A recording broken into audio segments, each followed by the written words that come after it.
లోక్సభ ఎన్నికలు సమీపిస్తున్న వేళ బీఆర్ఎస్ పార్టీకి షాక్ల మీద షాక్లు తగులుతున్నాయి. అసెంబ్లీ ఎన్నికల్లో బీఆర్ఎస్ ఓటమి తర్వాత ఆ పార్టీ డీలా పడింది. ఇక లిక్కర్ స్కామ్లో కవిత అరెస్ట్, పలువురి బీఆర్ఎస్ నేతలపై అక్రమార్జన కేసులతో క్యాడర్ మరింత చతికిల పడింది. ఈ నేపథ్యంలోనే బీఆర్ఎస్కి చెందిన పలువురు ముఖ్య నాయకులు, సిట్టింగ్ ఎమ్మెల్యేలు, ఎంపీలు బీఆర్ఎస్ పార్టీని వీడుతున్నారు.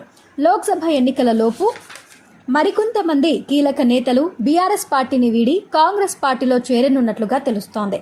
అయితే తాజాగా Telangana sheep and goat development corporation మాజీ చైర్మన్ దూదిమెట్ల బాలరాజు యాదవ్ బీఆర్ఎస్ పార్టీకి రాజీనామా చేయనున్నట్లు తెలుస్తుంది.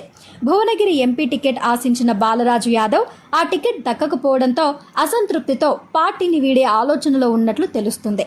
మరోవైపు కాంగ్రెస్ పార్టీ కూడా బీఆర్ఎస్ నుంచి కీలక నేతలను తమ వైపు తిప్పుకొని లోక్సభ ఎన్నికలలోపు బీఆర్ఎస్ పార్టీని బలహీనపరచాలని చూస్తుంది. లోక్సభ ఎన్నికలు సమీపిస్తున్న వేళ బీఆర్ఎస్ పార్టీకి షాక్ల మీద షాక్లు తగులుతున్నాయి.